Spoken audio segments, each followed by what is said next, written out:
राज्यकारभार करणारे प्रतिस्पर्धी उमेदवार आहेत आणि आपले आता 9 उमेदवार आहेत. हा सामना कसा सुरू आहे, गेल्या काही दिवसातला काय अनुभव आहे, प्रचारात तुम्ही काय माहिती घेताय? हे पहा, जालना लोकसभा मतदारसंघातून ओबीसी बहुजन पार्टी आमची जवळपास फक्त एक महिना जुनीच फक्त पार्टी आहे, नवीन पक्ष आहे.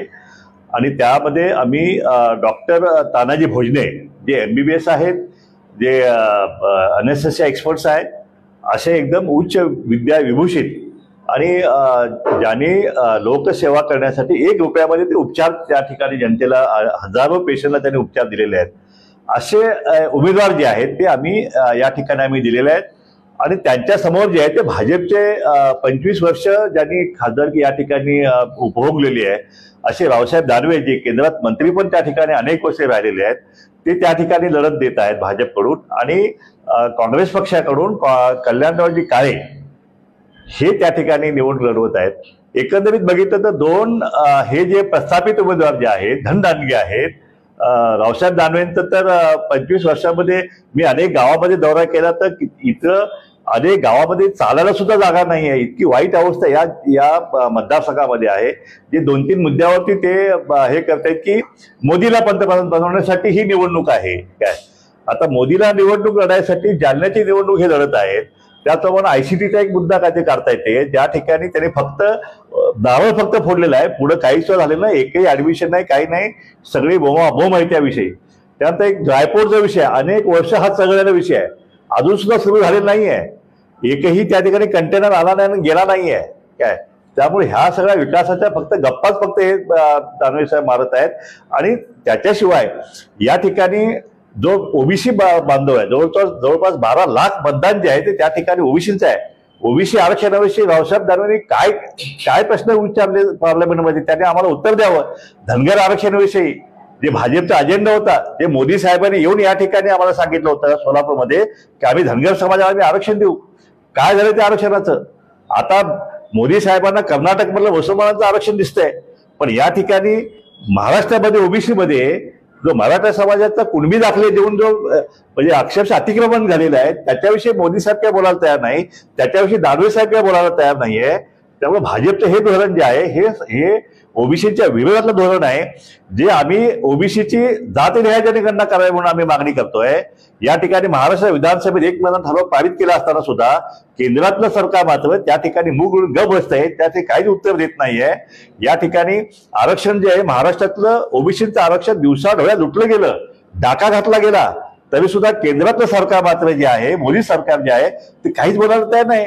मोदी एवढंच म्हणतात की मी ओबीसी आहे, मी ओबीसी आहे. अरे पण इथं ओबीसीचं आमच्या लेकरा बाळांचं आरक्षण जे आहे लुटलं गेलं आमचं. रात्री बेरात्री GR काढले ह्या सरकारने, ज्या सरकारमध्ये भाजप आहे, 2:45 वाजता GR काढला की सगळं सरसकट महाराष्ट्रातील या मराठा समाजाला कुणबेचे दाखले देऊन टाका म्हणून.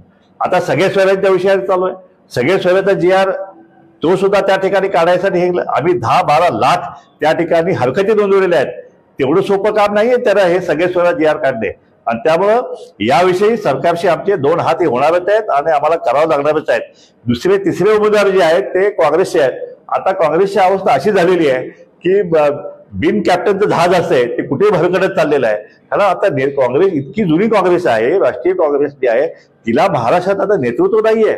नेतृत्वहीन असलेली ही काँग्रेसची जी आहे ती अवस्था झालेली आहे. या ठिकाणी आमचे उमेदवार जे आहे, आमचा उमेदवार जो आहे तो फक्त ओबीसी आरक्षणाचं संरक्षण करणे आणि त्याप्रमाणे जालन्याचा जो विकास जो आहे, जो खुंटलेला जो विकास आहे तो त्या ठिकाणी पूर्णत्वास येण्यासाठी आमचे तरुण तडफदार उमेदवार जे आहेत आणि उच्च विद्याविभूषित उमेदवार जे आहेत ते आम्ही या ठिकाणी झालोय.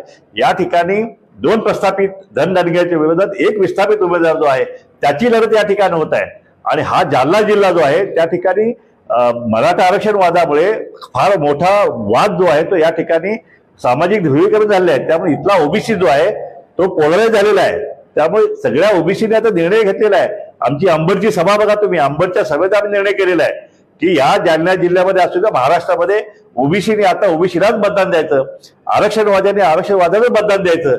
त्यामुळं इथला आमचा उमेदवार जो आहे तो जवळपास 70% मतदानाची वोट बँक आमची आहे. आमची धनपेटी रिकामी आहे, पण आमची मतपेटी आपल्याला भरलेली दिसेल. या ठिकाणी 13 तारखेला ईव्हीएम मशीन मध्ये तुम्हाला हे ओबीसी असतील, भटकेमुक्त असतील, मागासवर्गीय असतील आणि मुस्लिम ओबीसी असतील, हे सगळे मतदार जे आहेत ते मतदार ईव्हीएम मशीन मध्ये जाऊन त्या दिवशी अक्षरशः सुनामी जी आहे ही आता या ठिकाणी जालना जिल्ह्यात मी पाहिलं, मी 2-4 मतदारसंघात दौरा केला, कुठेही मोदीची लाट नाहीये. या ठिकाणी राम मंदिरची लाट सुद्धा नाहीये. या ठिकाणी दार्वेंचा विकासाचा महापौर कोण आलेला नाहीये. त्यामुळे इथं फक्त एकच लाट आहे, ती म्हणजे ओबीसी बहुजनांची सुप्त लाट जी आहे, ती सुनामी जी आहे, सुनामी वर दिसत नाहीये, ती अचानक जाऊन आपटते किनाऱ्याला. तशी 13 तारखेला ही सुनामी जी आहे, ही सुनामी सगळ्या मतदान केंद्रातील त्या ईव्हीएम मशीनवरती आपटणार आहे. आणि त्यातून हा ओबीसीचा आमचा उमेदवार जो आहे तानाजी भोसले, हा या ठिकाणी 100% त्या ठिकाणी खासदार म्हणून इथली जनता पाठवल्याशिवाय राहणार नाही. एकीकडे असंच भासवलं जातं की आमच्यामुळेच सगळं काही तुम्ही नेते आहात. जसं की पंकजा मुंडेंना उद्देशून बोललं जातं की आम्ही आहोत, आम्ही तुमच्या बापदादांना तुम्हाला निवडून दिलेलं आहे, आमच्या जीवावर तुम्ही आमदार खासदार झालेला, असं जरांगे पाटील म्हणतात. हे पहा, जरांगे पाटील जे बोलतायत त्यांनी म्हणजे त्यांना माहिती आहे त्यांचे सल्लागार कोण आहेत. त्यांनी ऍक्च्युली जनगणनेचे आकडे जे आहेत ते त्या ठिकाणी घेतले. तर मराठा समाज जो आहे तो या महाराष्ट्रामध्ये 8 ते 10% शिवाय किंवा 12% मॅक्झिमम त्याच्या पुढे नाही. पण ओबीसीची लोकसंख्या जी आहे ती 1931 साली 52% आहे आणि आता बिहारने जनगणना केली त्यावेळी 63% आहे.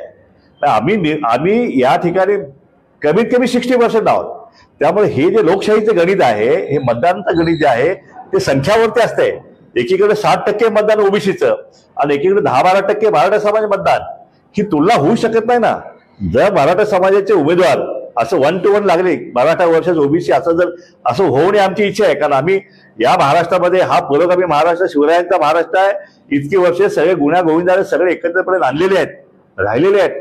पण हे आता जे आरक्षणाचा विषय जो आला की आमच्या मुलाबाळांचं आरक्षण दिवसाआड लुटलं गेलं, त्यामुळे ओबीसी हा उद्विग्न झालेला आहे आणि संतप्त झालेला आहे.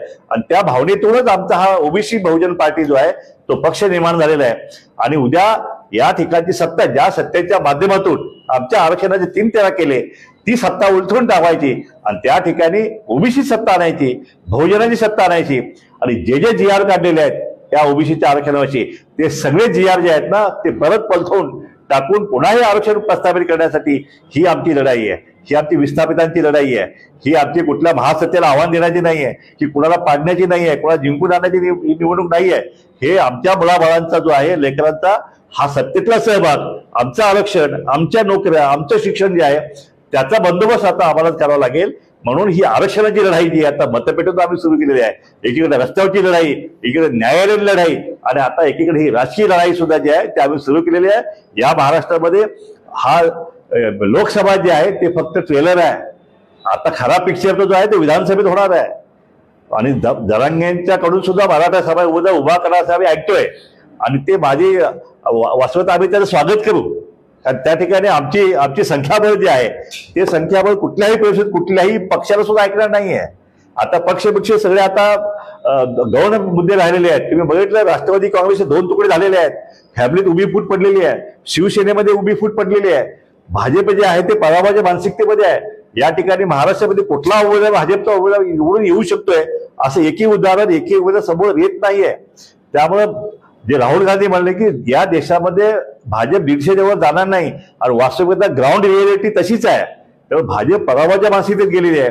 मराठा समाजानं बहुतेक त्या उमेदवारावर बहिष्कार घातलेला आहे. आणि अशा परिस्थितीमध्ये फक्त ओबीसी बहुजन पार्टीचे उमेदवार जे आहेत, हा ओबीसी जो आहे तो एकत्रित झाला तर मात्र या महाराष्ट्रामध्ये पूर्णपणे राजकीय क्रांती होईल. जी क्रांती युपीमध्ये झाली, जी बिहारमध्ये झाली, दक्षिणेमध्ये झालेली आहे, ती राजकीय क्रांती जी आहे ती महाराष्ट्रामध्ये आम्ही कुठल्या घडवून या ठिकाणी तेलीमाळी, साळी, कोष्टी, कुमार, धनगर, वडार यांची पोरं जी आहेत ती पोरं तुम्हाला येत्या विधानसभेमध्ये आमदार खासदार झाले तुम्हाला दिसतील, मंत्री झालेले दिसतील. उद्याचा मंत्रिमंडळ जे आहे ते ओबीसींचं असणार आहे, ओबीसींचा मुख्यमंत्री असणार आहे. ओबीसी मुख्यमंत्री आणि बहुजन सरकार ही संकल्पना आम्ही घेऊन उतरलेला आहे. वोट हमारा, राज तुम्हारा, नहीं चलेगा हा नारा घेऊन आम्ही या ठिकाणी उतरलेला आहे. आता आमचा नारा आहे की वोट भी हमारा और राज भी हमारा, आमदार भी हमारा, खासदार भी हमारा मंत्री भी हमारा, मुख्यमंत्री भी हमारा, हे घेऊन आम्ही आता या ठिकाणी उतरलेलो आहे. आमचा नवीन पक्ष असला तरी त्या ठिकाणी 75 वर्षाचं जे काय धगधगतं हे आहे ते प्रत्येक ओबीसीच्या मनामध्ये आहे. आणि त्यामुळं ही सुनामी आता 13 तारखेला आपल्याला नक्कीच या ठिकाणी ईव्हीएम मशीन आपटणार आहे. आणि त्यातून ओबीसीचं जे आहे उमेदवार जे आहेत ते प्रचंड मताने त्या ठिकाणी निवडून येणारे संख्याबळ आमच्या फेवरमध्ये आहे. 100% विधानसभेची तयारी आमची सुरू झालेली आहे. जवळपास 288 मतदारसंघामध्ये आमचे उमेदवार उभा राहणार आहेत. यापूर्वीच आम्ही छगन भुजबळांना ज्यावेळी टार्गेट केलं गेलं की कुठल्याही वेळेस आम्ही छगन भुजबळांना पाडल्याशिवाय राहणार नाही, भुजबळ आम्ही हे केल्याशिवाय राहणार नाही, भुजबळ ते केल्याशिवाय राहणार नाही. त्याच वेळी आम्ही जाहीर सभेमध्ये माझ्यामध्ये अंबरच्या जालन्यामध्ये आम्ही बोललेलो आहे की एक तुम्ही भुजबळ पाडाल तर आम्ही 107 प्रस्थापित पाडल्याशिवाय आम्ही राहणार नाही. हे यापूर्वीच आम्ही आव्हान या ठिकाणी या राज्यसत्तेला आम्ही दिलेलं आहे. नुसते आम्ही पाडणार नाही तर त्या ठिकाणी 160 जे आहे आमचे निवडून सुद्धा आणण्याची आमची तयारी आम्ही सुरू केलेली आहे. जालना लोकसभा मतदारसंघामध्ये की या प्रस्थापित पक्षांची ही खेळी असते की या ठिकाणी ओबीसीच्या मताचं विभाजन करण्यासाठी त्या ठिकाणी असे छुटू काय ज्यांचं समाजामध्ये काही नाही आहे, ज्यांचं याच्यामध्ये काही नाही असे उमेदवार त्या ठिकाणी उभा राहतात. माझ्या वंचितचा पण उमेदवार या ठिकाणी आहे काय, हा बकले मामा जे आहेत. आता ते बकले मामा कुठल्या चळवळीत मला दिसले नाहीत. कधी मंत्रालयामध्ये आम्ही मोर्चे काढले अनेक ठिकाणी नागपूरला आहेत, पण कुठेही माझ्या मते हे बकले मामा जे आहेत तिथे आम्हाला पाहायला मिळालं नाही कुठल्या चळवळीमध्ये. त्याचं नाव पण मी ऐकलं नाही. अचानक पण मला त्यांचा फोन आला, मी बकले मामा, मी इतक्या वर्षापूर्वी तुमच्या धनगर समाज मंडळाचं मी हे होतो ते होतो, ते आता अचानक झालं. त्यामुळं हे असे जे उमेदवार जे आहेत ते प्रस्थापितांच्याकडे उभा केले जातात. त्याला आम्ही भीक घालत नाही. आणि या ठिकाणी ओबीसी जनता जी आहे आता एकवटलेली आहे. त्यांना सगळं राजकारण आता कळतंय. आमची पोरं बी आता हुशार झालेली आहेत. कोण आपला कोण तुपलान कोण सुपारी घेऊन उभा आहे हे सगळं आता कळलं. सगळं आमच्या जनला कळलेलं आहे. दीपक बोराडे हे माझं त्यांचं बोलणं झालं होतं.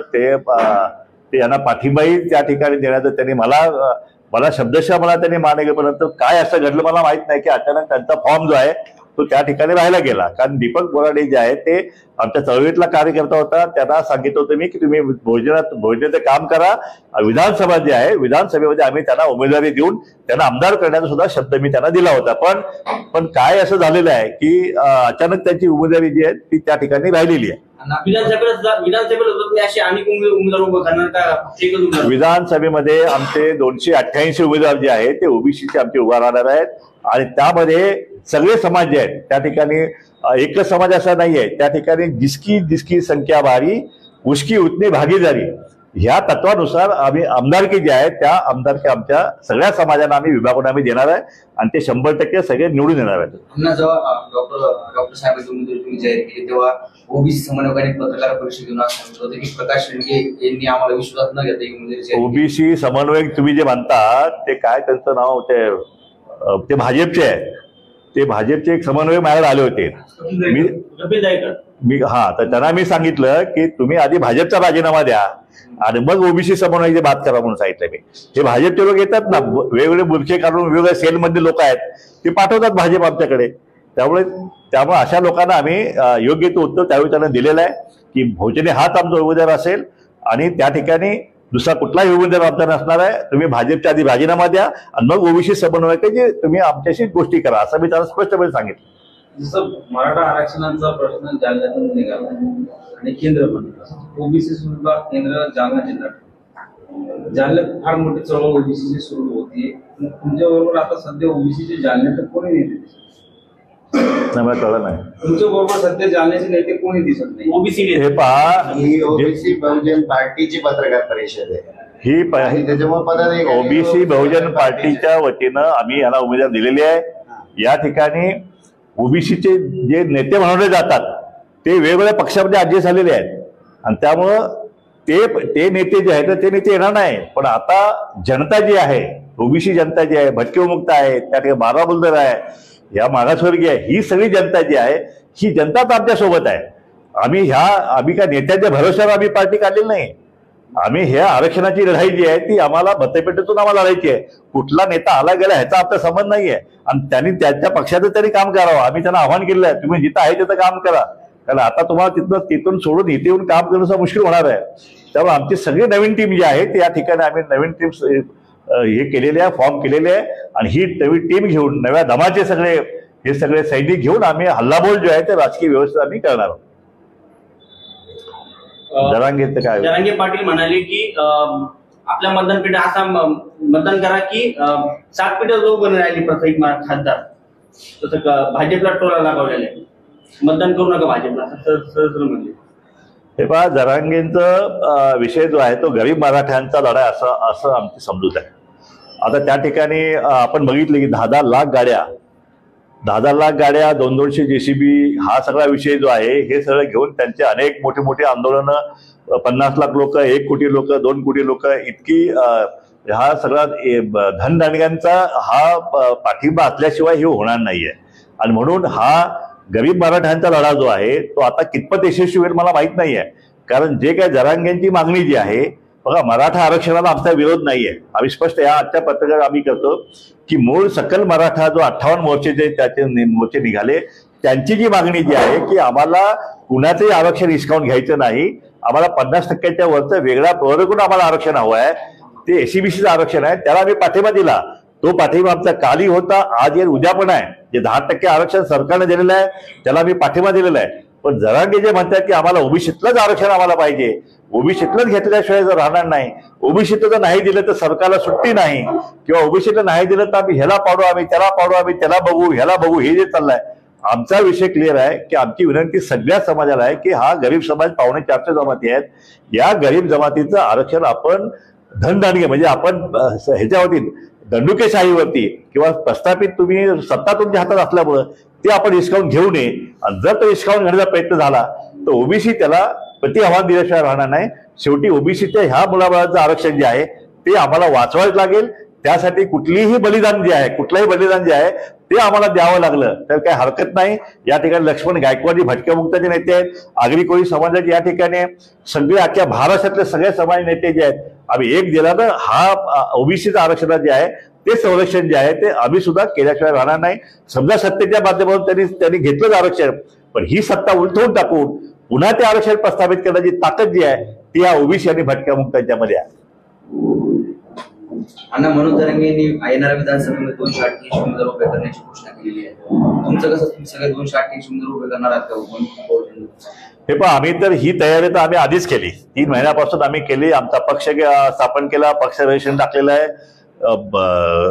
लोकसभेचे आम्ही 16 उमेदवार आम्ही एका महिन्यात आम्ही उभा केले, ते लढतायत. आता मी सुद्धा सांगलीमध्ये निवडणूक लढून आलेलो आहे आणि आम्ही तयारी आधीच केलेली आहे. त्यामुळे ही लोकसभा झाल्या त्याला 288 मतदारसंघात आमचे उमेदवार जे आहेत ते ओबीसी बहुजन पार्टी म्हणून त्या ठिकाणी उमेदवार नक्कीच त्या ठिकाणी लढणार आहेत.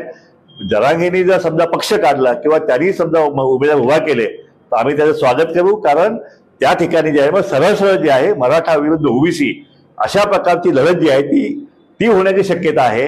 आणि त्यामध्ये संख्याबळ जी आहे, संख्याबळानुसार मराठा समाज फक्त 10-12% महाराष्ट्रामध्ये आहे आणि ओबीसी जो आहे तो 60-65% आसपास आहे. त्यामुळे संख्याबळानुसार आमचे उमेदवार जे आहे ते 100% त्या ठिकाणी निवडून येणार आहेत. आणि तुमच्या मराठा ओबीसी उल्लेख केला, आता बीडमध्ये तसं वातावरण पाहायला मिळतं, कसं बघताय? थेट मराठा आणि वंजारी समाजाचं विभाजन झालेलं आहे. पंकजा मुंडे, बजरंग सोनवणे, मराठा ओबीसी आमने सामने आहेत बीडमध्ये. मला तसं काय वाटत नाही, कारण पंकजाचं स्टेजवर बघितलं तर सगळे मराठा समाजाचे त्या ठिकाणी माजी आमदार असतील सगळे त्या ठिकाणी पंकजाच्या सोबत आहेत. आणि माझ्या मते पंकजा असतील, मुंडे साहेब असतील, त्यावेळी वास्तविक आता मराठा आरक्षण असेल किंवा ओबीसी आरक्षण असेल ते सगळ्यांना सोबत घेऊन मुंडे साहेबांनी राजकारण केलेलं आहे. आणि त्यांची मुलगी त्या ठिकाणी हे करत आहे आणि त्यांच्या व्यासपीठावर सगळे मराठा समाज नेते जे आहेत ते त्या ठिकाणी असल्यामुळं तो वाद त्या ठिकाणी आहे असं मला तर वाटत नाही. ठीक आहे. डायरेक्ट कोण असते? भोजने साहेब. हा, भोजने साहेब बोला ना.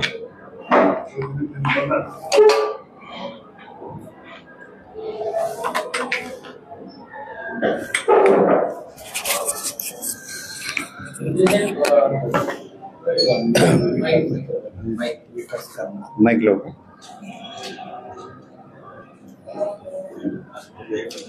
बाटलीच्या पाण्याच्या